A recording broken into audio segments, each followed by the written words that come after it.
vida não tem barreiras para quem estuda com o COC, porque aqui estudar é poder. COC. Explore, conquiste, transforme.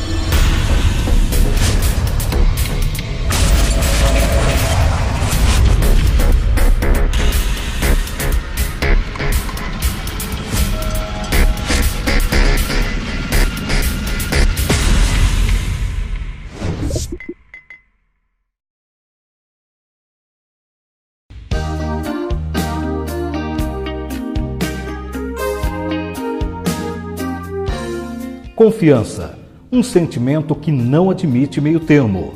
Em alguns casos, a confiança vem logo na primeira visita. Em outros, ela acontece com o trabalho do dia a dia.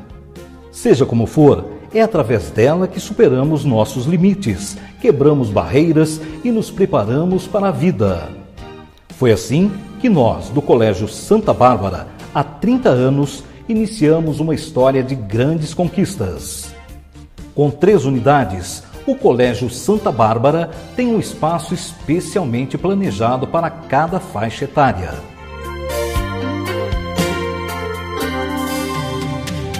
A Unidade 1 da Educação Infantil assegura a solidez dos alicerces com propostas pedagógicas que promovem um ensino integrado nos aspectos cognitivos, socioafetivos, físicos e linguísticos, com práticas estimuladoras e significativas de aprendizagem, que consideram as particularidades de cada criança.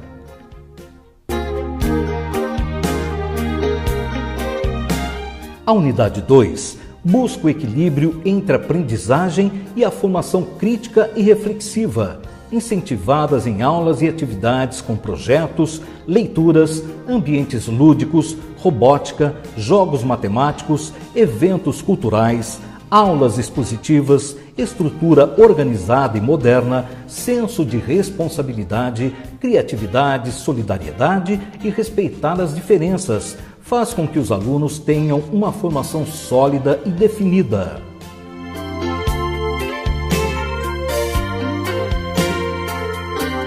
Na Unidade 3, os alunos têm à sua disposição profissionais especializados em vestibular, prontos para orientá-los e incentivá-los, modernas ferramentas tecnológicas, lousas interativas e um material didático de ponta, voltado para os grandes vestibulares e para o Enem, laboratórios de Física, Química e Biologia.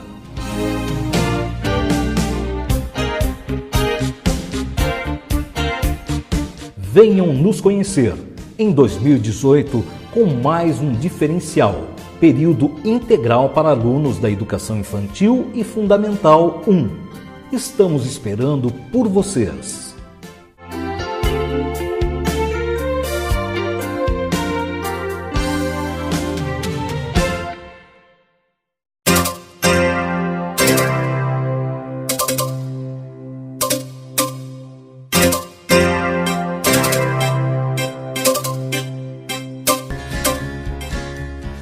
Brincar de carrinho, brincar de boneca,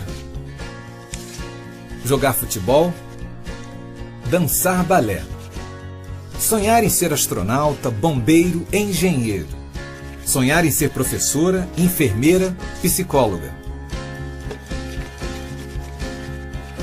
trabalhar fora, cuidar da casa, quem manda, quem obedece. Desde cedo, meninos e meninas aprendem o que podem e o que não podem fazer. Eles são levados a acreditar que as suas escolhas são determinadas por serem mulher ou homem, e que isso não tem como mudar. Isso é desigualdade de gênero. Isso tem consequências. As mulheres são 51% da população do Brasil. Só 42% das mulheres jovens estão empregadas, enquanto 65% dos homens jovens estão empregados. As mulheres com mais de 12 anos de estudo recebem 65% do salário que eles recebem. Só 39% dos jovens brancos e 40% dos jovens negros fazem as atividades domésticas. Já 78% das jovens brancas e 86% das jovens negras fazem as atividades domésticas. As mulheres são vítimas de violência, na maioria dos casos provocada por homens conhecidos. Uma mulher é morta a cada 1h30. 54% dessas vítimas são mulheres jovens e 61% são mulheres negras. Essa realidade tem que mudar. E isso começa com você. Para a igualdade de gênero, é preciso respeito, liberdade para tomar decisão sobre a própria vida e equilíbrio de poder. Isso é bom para as mulheres e para os homens também. Essa é a mudança que a gente quer e precisa.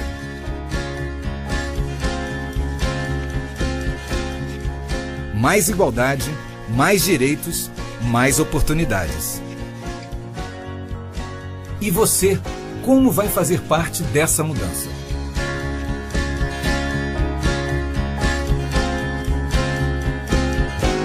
Eu acho que é muito mais uma reprodução da fala dos pais do que da própria criança. Uma criança que vê um cantor dançando e já lança perguntando se ele é boiola, a gente já sabe que aquela família orienta aquela criança de alguma maneira ou reproduz falas homofóbicas na frente daquela criança.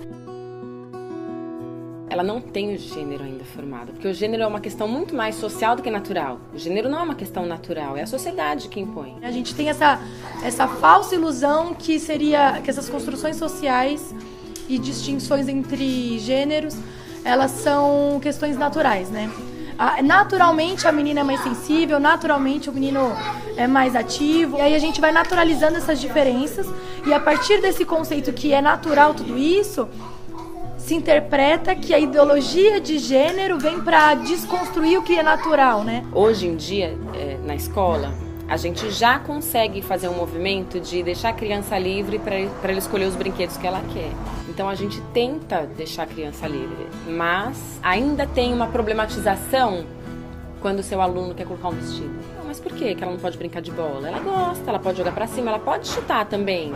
Por que ele não pode brincar de boneca? Seu pai não cuida de você? Seu pai não te faz dormir, não te dá banho? O que é esse menino que não vai poder dançar, que vai ter medo de dançar, medo da vontade dele ter talvez de dançar e achar que isso remete à homossexualidade que a família diz que ele não deve ter? Então o menino ele não pode ter demonstração de afeto, o menino não pode cuidar, ele não pode... Se um dia ele for pai, ele não vai poder demonstrar esse cuidado com essa criança, o afeto com essa criança. Nas brincadeiras a gente vai trabalhando todas essas desconstruções. Então, quando a gente separa a sala em cantinhos, a gente nunca coloca um cantinho de bonecas e um cantinho de carrinhos. A gente deixa tudo misturado. Para a criança ter a ideia de que ela pode brincar de tudo. É uma forma de você estimular a liberdade da criança e sem impor nada. Hoje, tanto meninos quanto meninas podem brincar de boneca, jogar futebol, brincar de dinossauro, brincar que são monstros, brincar de que são fadas. A gente fez recentemente quem queria ser pais e quem queriam ser crianças. E todos que queriam ser os bebês escolheram os pais, né, os pares. E teve criança que escolheu dois meninos e 2 meninas. Então eles foram...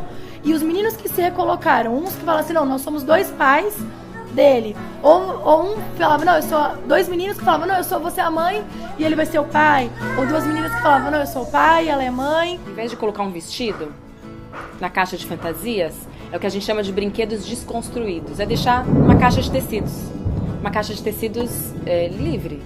E aí a criança vai colocar do jeito que ela quiser. Eu já tive aluno que colocou de faixa na cabeça, de tiarinha. Já tive menina que colocou de faixa aqui, de ninja. Já tive menino que colocou de vestido, que quis colocar, quis prender aqui. Já tive, enfim. O que é enriquecedor nessa questão de não ter essa restrição sexista é poder proporcionar para essa criança uma gama de oportunidades de vivências ao longo da infância dela, da juventude, enriquecedora para a formação dela como pessoa. Nosso assunto continua sendo a ideologia de gênero dentro das escolas. Ninguém melhor para poder conversar sobre um assunto que acontece dentro da escola do que pessoas que estão dentro da escola. Profissionais de áreas diferentes, mas que no final se unem por uma causa só. Vocês como profissionais, vocês encaram isso como? Vocês são contra, a favor? Bom, eu sou a Tânia, né? Eu sou da área da saúde, eu sou assistente social de formação e eu coordeno o Programa Municipal de Infecções Sexualmente Transmissíveis, HIV/AIDS e Hepatites Virais, aqui do município de Bragança Paulista, né? E como você bem disse na apresentação, a saúde e a educação tem uma parceria antiga aqui no município, né, voltada principalmente para a prevenção desses agravos, né, entre os jovens. E não tem como falar de prevenção de infecção sexualmente transmissível sem falar de sexualidade, sem falar da diversidade, né? E a ideologia de gênero, né, essa terminologia me preocupa muito, porque na realidade eu vejo que se travou uma guerra, né? Palavras muito fortes são utilizadas, né, até combate, numa situação que na realidade não tem que ser tratada dessa forma, porque a sexualidade está presente na nossa vida, na vida humana, desde o nascimento até a nossa morte, né? Então eu considero que essa terminologia, ideologia de gênero, ela não vem gratuitamente para a sociedade. Na realidade, ela vem imbuída e traz no seu bojo, né, atitudes realmente preconceituosas, né, de estigma, de discriminação, que não querem, de posições políticas, ideológicas, aí sim, né, que não querem colocar a discussão onde ela tem que estar. Então, o nosso trabalho, ele está todo pautado desde as questões biológicas, né, o que é sexo, o que é sexualidade, o que é orientação sexual, o que é diversidade, né, e o que é identidade de gênero. Então, assim, o que eu sinto é a fragilidade das pessoas que dizem defender a tal ideologia de gênero em esclarecer, né, as pessoas do significado dessa real concepção, né?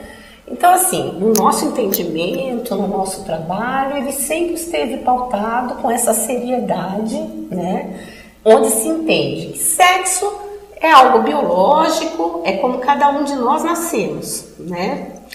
A sexualidade, como eu digo, e como eu disse, né, é algo que é construído, né? E que tem muito a ver com os nossos desejos emocionais e físicos. A orientação sexual é diferente, né? A pessoa pode ser heterossexual, aquela pessoa que se interessa pelo sexo oposto, homossexual, que se interessa pelo mesmo sexo, que tem desejo pelo mesmo sexo, ou bissexual, que tem interesse por ambos os sexos. A identidade de gênero é algo diferente. É como a pessoa se percebe. Às vezes uma pessoa que nasce com o sexo biológico masculino, né, ela se identifica, ela tem uma identidade do sexo oposto. E isso não é ensinado. Ninguém olha no espelho um dia e diz: hoje eu vou ser mulher, amanhã eu vou ser homem. E aí eu faço inclusive uma provocação para os nossos espectadores, né? Sejam eles hétero, homo, bissexuais, né? Qual foi o dia que você se olhou no espelho e disse: eu sou heterossexual, eu sou homossexual, eu sou bissexual? Isso simplesmente não existe, né? Então é querer colocar essa discussão num plano, num patamar, né, que não existe nenhuma conceituação lógica, aceitável, plausível cientificamente, né, para colocar dessa forma. Então, trabalhar, por exemplo, a diversidade sexual é algo que é necessário, que é indispensável, até para que a gente cumpra as leis que regem o nosso país. Nós temos uma Constituição Federal, nós temos o Estatuto da Criança e do Adolescente, que prezam pelos direitos. E prezar pelos direitos é prezar pela diversidade. Nós não somos seres iguais, né? E não estou falando exclusivamente da questão da sexualidade. Nós somos seres diferentes em relação à religiosidade, aos nossos conceitos éticos, e nós temos o direito de ser respeitados. Assim como a diversidade sexual também tem que ser respeitada, né? Se a gente pegar nós mulheres, por exemplo, nós somos vítimas de violência, nós somos vítimas de de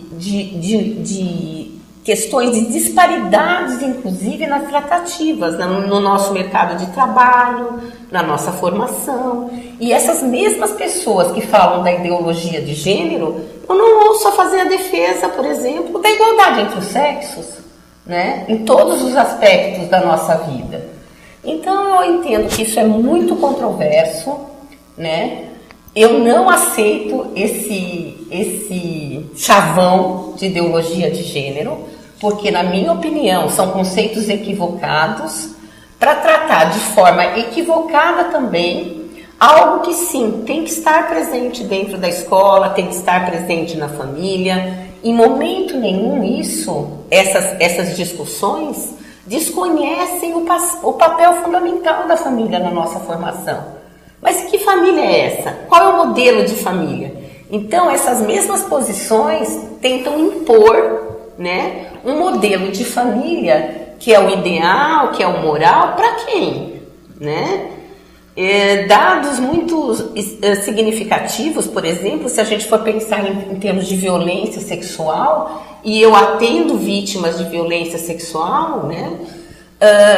Eu nunca me lembro, na minha experiência profissional, e olha que ela já tem muitos anos, né? Tem muitos anos de atuação, eu não me lembro de ter atendido um caso, por exemplo, de violência sexual que tenha sido praticado por alguém, né? Que seja homossexual, que seja travesti, como se isso fosse levar a pessoa a ter um distúrbio, né? De ordem emocional, de ordem psíquica. Não é assim. A violência sexual está, inclusive, muito voltada à família, a essa mesma família. Muitas vezes o agressor faz parte dessa família, é uma pessoa próxima à família, né?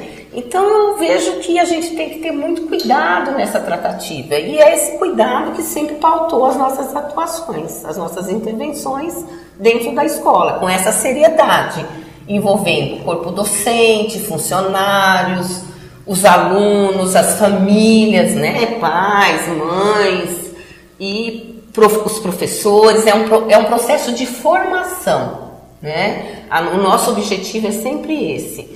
E a gente acredita muito nos adolescentes e por isso que a gente trabalha com a prevenção entre pares, né? A gente tem um enfoque muito grande nos grêmios estudantis, e a Marceline vai poder explorar melhor isso, né? E essa parceria é uma parceria que está aí há mais de uma década, né, sim, Marceline? Sim. Então é isso para começar. Bom, essa discussão de gênero, tal qual ela acontece hoje, né, ela é bastante recente. Porém, se a gente recorrer a diversos documentos e referenciais legais sobre o trabalho que a educação realiza, ela vem lá, essa discussão, desde a década de 90, meados da década de 90, com a publicação dos parâmetros curriculares nacionais, mais especificamente em 97. Né? Então, os parâmetros trouxeram o currículo como centro das discussões educacionais. E junto com as orientações para o trabalho com os diferentes componentes curriculares, foram publicados os temas transversais, que são temas importantes, que abordam valores referentes à cidadania, né, e valores que estão muito presentes na vida cotidiana das pessoas. Esses temas são ética, pluralidade cultural, meio ambiente, saúde, trabalho e consumo, e junto, orientação sexual. E nessa proposta do trabalho com a orientação sexual, né, ela foi dividida em 3 blocos de conteúdo. O corpo como matriz biológica, a prevenção às DST/AIDS e também as relações de gênero. Né? E uma outra coisa interessante também que os parâmetros trouxeram é a questão da relação escola-família. Né? Que a educação sexual ela compreende a ação da escola como complementar à educação dada pela família. Então a escola não pretende tirar esse papel da família, é um trabalho complementar essas discussões que acontecem nas escolas. Outra questão importante também é sobre a Lei Maria da Penha, que vem desde 2006. A Lei Maria da Penha, além de dar todas as tratativas, as questões da mulher, da violência contra a mulher, ela também estipula responsabilidades no âmbito educacional. né, para que essas questões sejam discutidas. Porque falar de gênero não é só falar de gays, de lésbicas, da população trans, mas falar também das questões sobre a mulher, do papel da mulher na sociedade, da inclusão da mulher no mercado de trabalho, na violência contra a mulher, da mulher na política. É falar de direitos humanos, né, relacionados à questão da mulher, é falar de feminicídio, né? O Brasil é um dos países que mais cometem feminicídio no mundo. A cada 25 horas no Brasil, né, a cada 1h30 no Brasil, um homem assassina uma mulher. Isso é muito grave do meu ponto de vista, né? E a escola é um local privilegiado para essas discussões, né? E também a questão da homofobia, que é uma outra questão grave. No Brasil, a cada 25 horas, morre uma pessoa, né, da população LGBT. Né? O Brasil é um dos países que mais matam pessoas, que morrem, muitos jovens, né, morrem pelo simples fato de serem homossexuais. Né? Então, discutir gênero na escola é trabalhar com a construção de valores, é se posicionar contra essas práticas discriminatórias, essas manifestações de violência, né? Tanto na escola como na sociedade. É garantir o acesso, a permanência na escola da população trans. A Tânia tocou num assunto muito interessante, né? Quando a gente pensa em ideologia de gênero dentro das escolas, a gente pensa não só naquela criança ou naquele adolescente, mas tem a questão do professor. Vocês que lidam com os professores, estão perto dos professores, como eles encaram isso? Eles ficam um pouco, não sei, intimidado de ter que discutir isso dentro da escola, ou ele fica ansioso para que essa discussão venha à tona? Rapidamente, assim, o que vocês escutam dos professores, o que vocês dizem, o que vocês acham disso em relação aos professores? Eu acho que a escola, não sei se a Marcelina queria falar antes, Pode falar. Assim, eu acho que a escola, ela retrata, né, a nossa sociedade, e as opiniões divergentes, né, elas estão presentes dentro da escola também e entre os professores, né? E eu avalio que isso não é algo ruim. Seria muito chato se todo mundo pensasse igual, né? Então, ter essa diversidade de opiniões é muito importante até para trazer o debate. Se a gente não provoca o debate, as divergências não se afloram, né? E os nossos preconceitos não são identificados, né? Então, levar o professor a refletir sobre os seus preconceitos, sobre a forma como trata a questão, é algo que, para mim, todo esse tempo de trabalho sempre foi extremamente gratificante. E você percebe que, inclusive, com o trabalho, muitas vezes a gente consegue mudanças de paradigmas, né? Sim. As pessoas refletindo, as pessoas mudando de posição. Isso não só em relação aos professores, mas aos próprios alunos, né? Por exemplo, a população trans, dentro dessa diversidade sexual, a população que mais é vítima do preconceito e da discriminação são as travestis e as transexuais, né? Tanto é que, por exemplo, a necessidade de ter uma lei, de ter uma regulamentação para a utilização do nome social nas instituições públicas, sejam de saúde ou sejam da área da educação, foi necessária justamente para garantir esse acesso, né? Se a gente não se utilizar disso, não tiver políticas públicas eficazes para garantir isso, nós estaríamos excluindo e condenando pessoas dentro da nossa sociedade a não terem o acesso completo à educação, não terem um plano de vida onde que almejem, por exemplo, chegar no ensino superior, né? Se a gente for verificar para a população trans, o acesso ao ensino superior é imensamente menor do que no restante da população brasileira, né? Então, essas políticas públicas são extremamente necessárias. A gente se depara com professores que também fazem parte dessa diversidade. E que também sofrem, né? Exatamente. Violência na escola, bullying homofóbico. né? É uma questão bastante complicada e que causa muita evasão escolar. Sim. Você está mais próximo ainda desses professores. Eles já chegaram a comentar, eu tô com um pouquinho de receio, eu tô ansioso para que tudo isso comece logo, que a gente vá atrás dessa discussão. O que eles dizem, vamos colocar assim, para você? Bom, meu trabalho é essencialmente com formação de professores, né? A maioria das minhas atividades no núcleo pedagógico da diretoria de ensino é sobre essa questão, é formação. Eu sou formada em ciências biológicas, também tenho pedagogia, sou especialista em ensino de ciências, né? E tenho mestrado em educação. E nessas ações de formação, basicamente nunca me deparei com uma situação assim, né? A gente trabalha também, como a Tânia falou, com os grêmios estudantis, e quando a gente trabalha eu particularmente, né, Tânia, não sei se você compartilha do meu ponto de vista, trabalhar com adolescentes nos dá muita esperança, porque eles se mostram bem abertos a essa questão, conseguem apreender que o trabalho que a gente faz na escola é alicerçado numa concepção de estudos de gênero, de discussões de gênero, que é muito diferente dessa ideia de ideologia de gênero. Nada tem a ver com isso que a sociedade em geral fala sobre ideologia de gênero. Existe uma educadora da Universidade do Rio Grande do Sul, chamada Jimena Furlani. Ela fez um estudo e ela aponta diversas características dos estudos de gênero, que é aquilo que sustenta as nossas atividades dentro da escola. Antes de tudo, muito obrigado por vocês terem vindo, tirado o tempo para vir aqui. A gente jovem realmente tem muitas dúvidas. Obrigado por vocês esclarecerem um pouco, para a gente poder ter mais um pouquinho de conhecimento disso, sobre esse assunto da ideologia de gênero. E assim, eu particularmente fico cada vez mais, como posso dizer, fico mais entendido do assunto quando pessoas de diferentes áreas se juntam e falam como da saúde e da educação. Muito obrigado por vocês terem vindo, agradeço muito.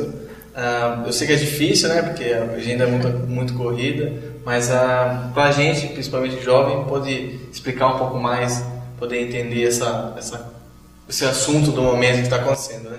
Bom, muito obrigado. Eu, particularmente, nós te agradecemos, né? E eu gostaria de lembrar as pessoas, né, que quando se sentir em dúvida a respeito dessas questões que são colocadas, que são debatidas, esses dias eu ouvi uma artista falando, e eu compartilho da opinião dela, que nas redes sociais se travam verdadeiras batalhas sangrentas a respeito de assuntos polêmicos. Procure conhecer mais, procure ler, procurar fontes que sejam confiáveis, né? Procure se colocar no lugar do outro. Por que ele fala daquela forma? Eu trabalho na diretoria de ensino. Se alguém quiser conhecer um pouco mais o trabalho que a rede estadual faz dentro da escola, relacionado aos estudos de gênero, eu estou super à disposição e agradeço bastante pelo convite. E parabenizo vocês, né, por essa iniciativa super importante. Eu quero agradecer também a vocês, ao Papo Sério, né, que é nosso parceiro desde a sua fundação, né, a gente participou ativamente, né, de todo esse processo. E quero deixar um convite para os nossos ouvintes, né, nos dias 14, 16 e 17 de novembro, vai acontecer aqui em Bragança a 10ª Semana da Diversidade Sexual.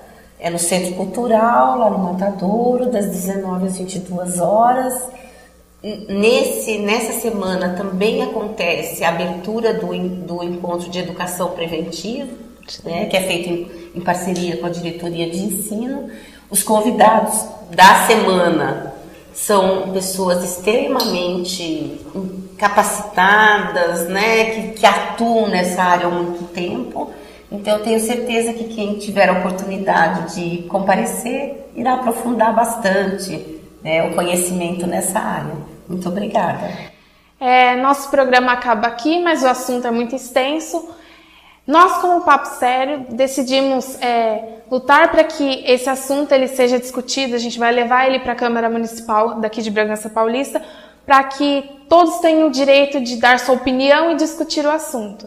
Obrigada por esse momento, que é muito importante para que a gente aprenda sempre mais os assuntos e abra nossas cabeças.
vida não tem barreiras para quem estuda com o COC, porque aqui estudar é poder. COC. Explore, conquiste, transforme.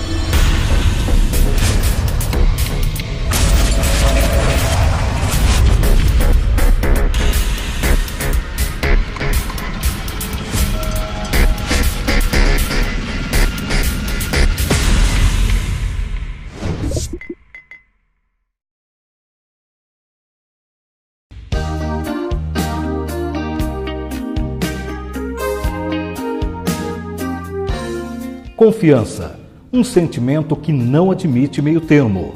Em alguns casos, a confiança vem logo na primeira visita. Em outros, ela acontece com o trabalho do dia a dia. Seja como for, é através dela que superamos nossos limites, quebramos barreiras e nos preparamos para a vida. Foi assim que nós, do Colégio Santa Bárbara, há 30 anos, iniciamos uma história de grandes conquistas. Com 3 unidades, o Colégio Santa Bárbara tem um espaço especialmente planejado para cada faixa etária.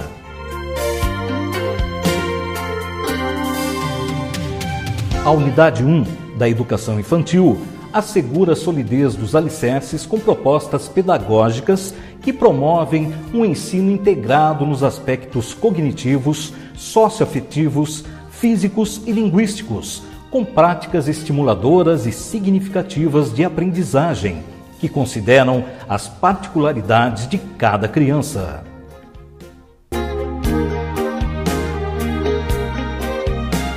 A Unidade 2 busca o equilíbrio entre a aprendizagem e a formação crítica e reflexiva, incentivadas em aulas e atividades com projetos, leituras, ambientes lúdicos, robótica, jogos matemáticos, eventos culturais, aulas expositivas, estrutura organizada e moderna, senso de responsabilidade, criatividade, solidariedade e respeitar as diferenças, faz com que os alunos tenham uma formação sólida e definida.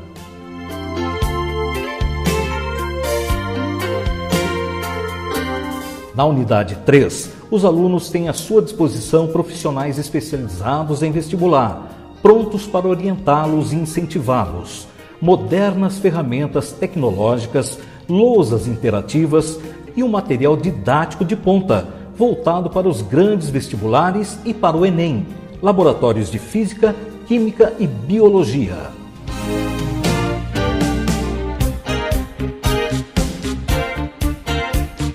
Venham nos conhecer em 2018 com mais um diferencial, período integral para alunos da Educação Infantil e Fundamental 1. Estamos esperando por vocês.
Muito bem, no programa de hoje vamos tratar sobre a inveja. A inveja. E hoje é dia, hein? Hoje é dia, né? Bruxos. É verdade. E a inveja que está em todos os lugares, né? O Betinho escolheu em cima, hein? E a inveja está em todos os lugares. Está no futebol, está no salão de beleza, está onde mais, né? Está em vários lugares, né? E para tratar, para a gente discutir esse assunto, hoje, comigo aqui, mais uma o Dibi e o Chico, né? A dupla dinâmica. Contratados do Beto. Com certeza. Quero saber de vocês. As redes sociais ajudam muito a gente sentir inveja ou não? O cara tá postando lá, ele lá na praia, ou ele andando aquele carrão lindo, maravilhoso, no iate, e você trabalhando, dá uma inveja na gente, Chico? Hoje em dia, bom, antes de qualquer coisa, saudações a todos, obrigado pela audiência, né? A questão hoje, inveja, ela é muito complicada, né? Principalmente agora com essa ferramenta das redes sociais, ela começa a mexer naquela necessidade do ser humano de ostentar, né? E a reação disso aí, ela é complicada, porque ela mexe com o sentimento, né? Imagina das pessoas que gostam do roxo se todo mundo gostasse do bege, não é isso?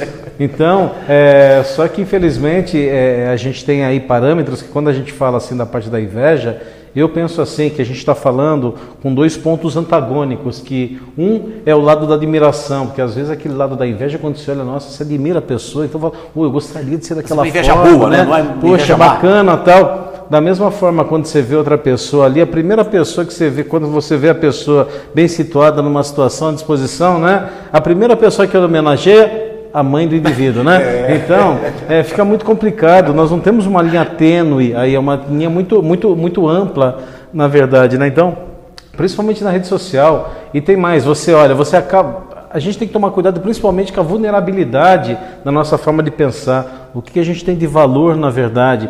A gente tem esse valor do que a gente é ou do que a gente tem, né? Eu creio que isso baliza muito.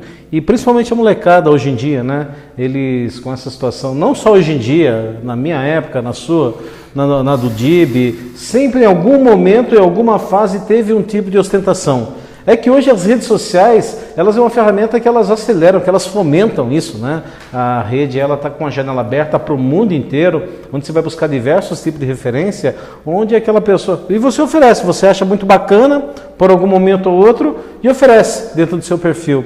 E daí você fica exposto de qual é o tipo da inveja, como é o tema hoje, que a gente vai estar colocando, qual é o tipo da inveja que a gente vai receber como resposta dessa sua postagem, né? Se é algo que foi admirado ou abominado. Que às vezes a abominação também tem uma linha muito grande perto da admiração, né? Então não quero, não dou o braço a torcer que admiro você, então vou fazer crítica. Então eu creio que é um pouquinho desse caminho, na verdade, a inveja nas redes sociais. O que você acha, Lib?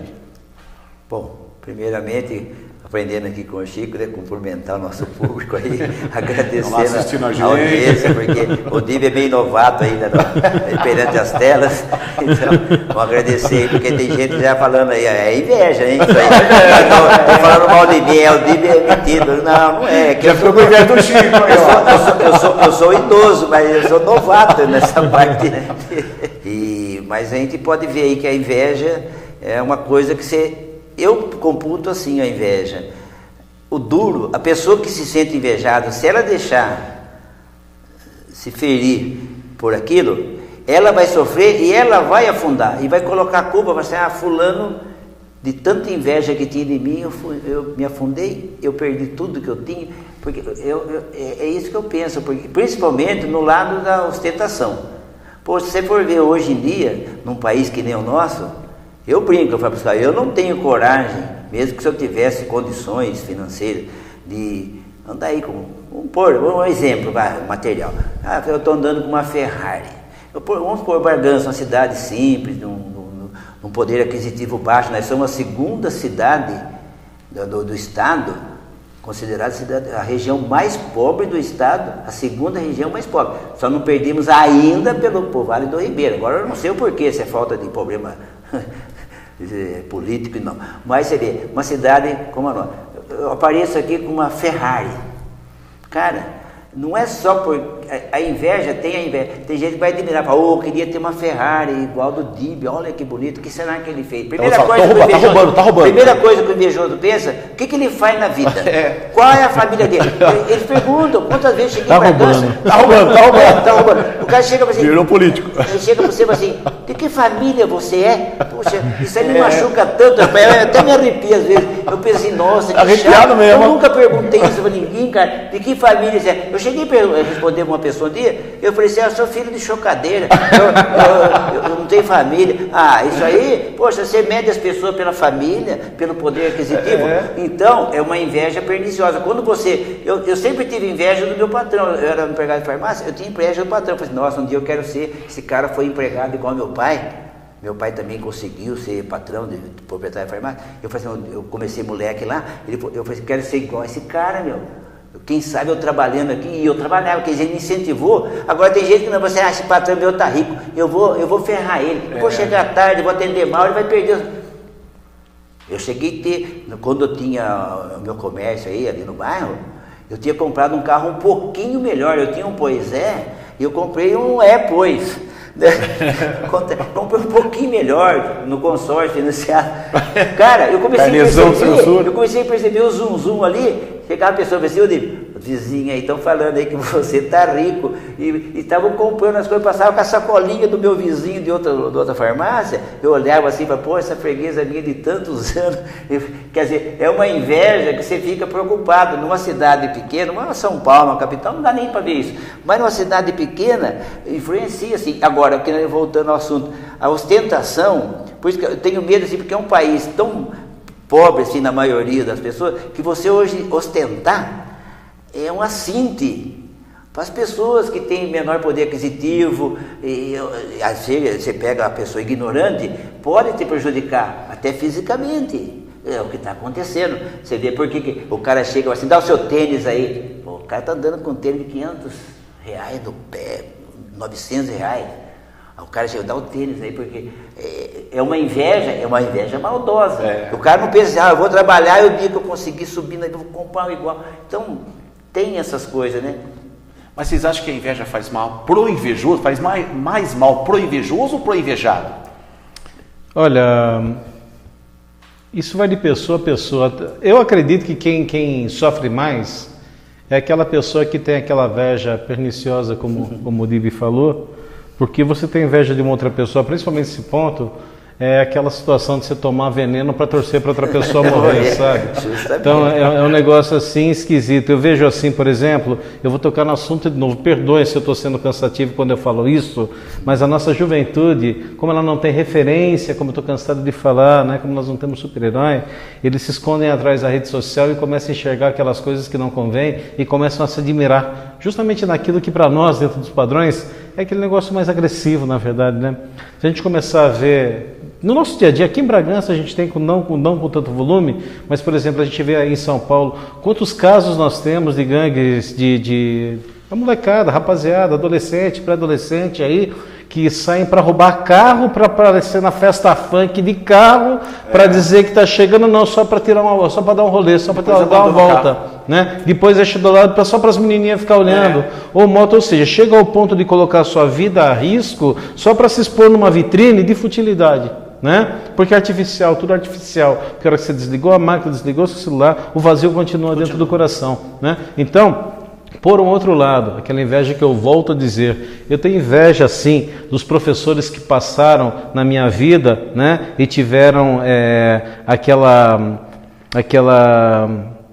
coisa maravilhosa, daquela vontade realmente de se doar para me ensinar. Eu gostaria de ser igual a vocês, na verdade, que passaram, né? Porque é interessante, principalmente alguns que tomaram coragem, que além da sala de aula, foram para a rede social, foram lá ser um youtuber, foram lá um facebooker, né? E começou a colocar a sua página, começou a expor. Então, essa inveja eu tenho, e acho, porque eu encaro isso aí como um norte. Então, eu costumo dizer que é até uma inveja abençoada, não sei nem se existe isso, mas me faz bem admirar as pessoas que deram passos maiores. Uma inveja boa. Mas da mesma forma que eu vejo dentro do ramo de atuação a qual eu tenho também, as pessoas que olham para essas mesmas pessoas, mas não conseguem ver esse ar de admiração. Consegue focar somente naquele sucesso individual da pessoa, mas não vê as consequências que aquele sucesso trouxe, na verdade, o benefício que trouxe para as pessoas que levaram, né, que foram lá e viram aquilo que ele acabou se expondo. Então, é muito complicado quando se fala nisso, porque o amor e o ódio dentro desse tema, eles estão muito próximos.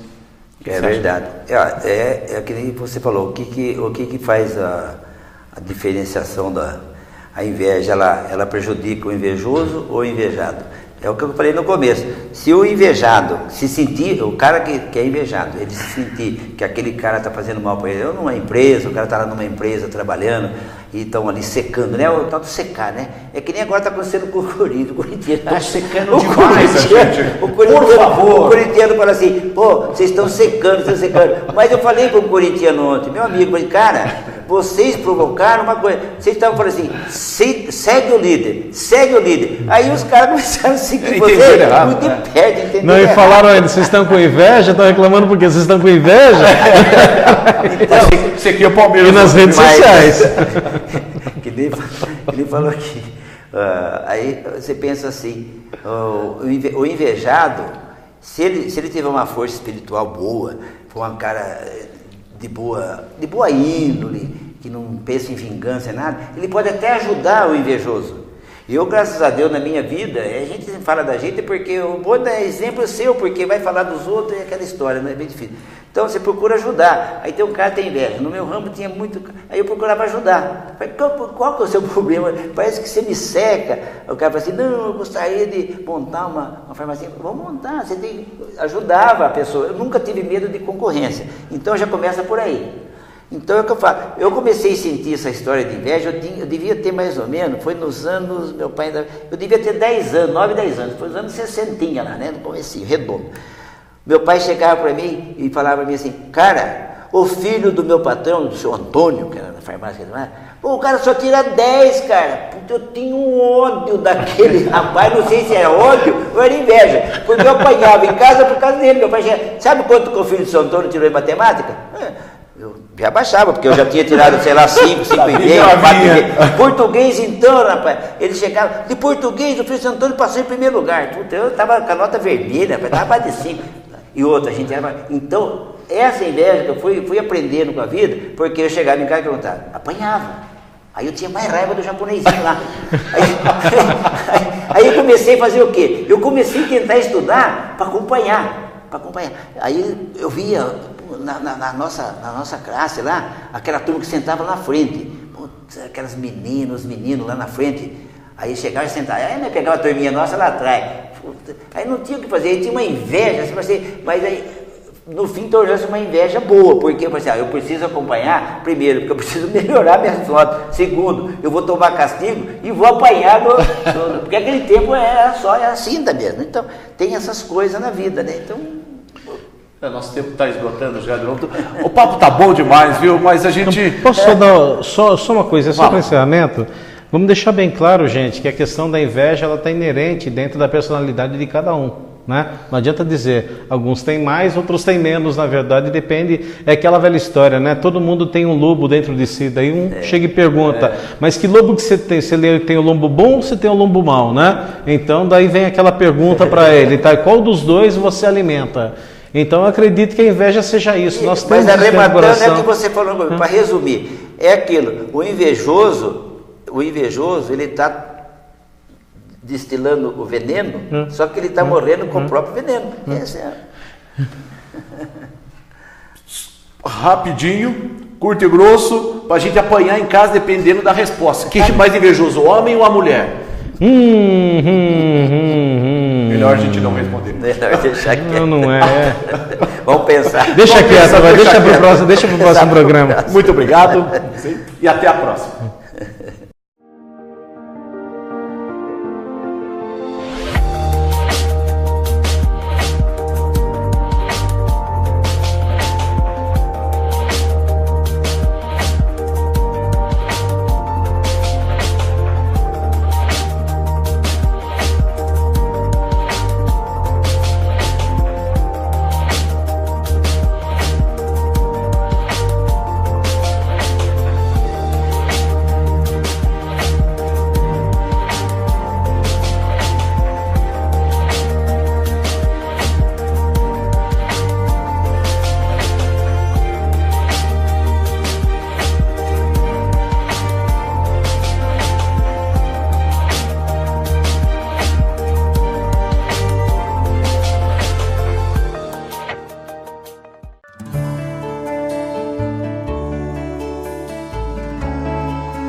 vida não tem barreiras para quem estuda com o COC, porque aqui estudar é poder. COC. Explore, conquiste, transforme.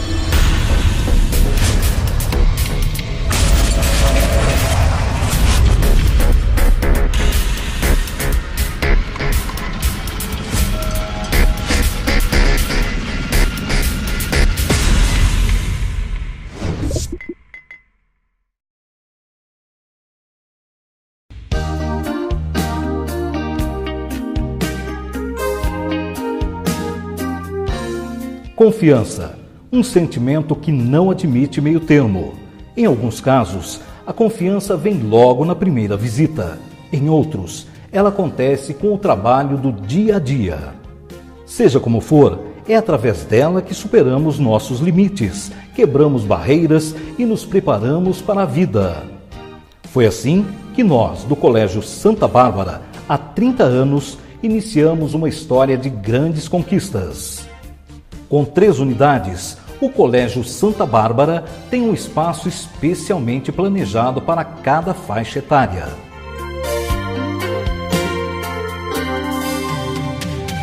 A Unidade 1 da Educação Infantil assegura a solidez dos alicerces com propostas pedagógicas que promovem um ensino integrado nos aspectos cognitivos, socioafetivos, físicos e linguísticos, com práticas estimuladoras e significativas de aprendizagem, que consideram as particularidades de cada criança.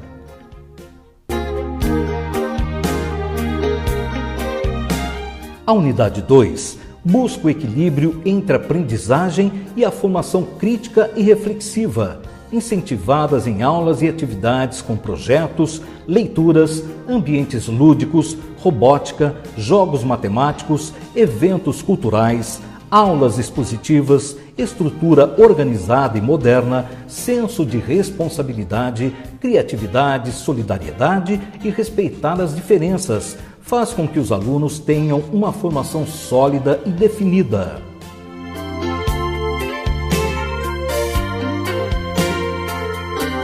Na Unidade 3, os alunos têm à sua disposição profissionais especializados em vestibular, prontos para orientá-los e incentivá-los.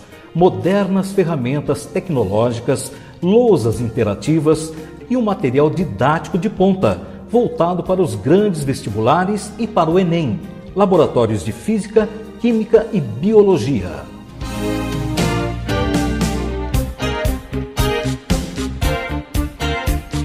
Venham nos conhecer em 2018 com mais um diferencial, período integral para alunos da Educação Infantil e Fundamental 1. Estamos esperando por vocês.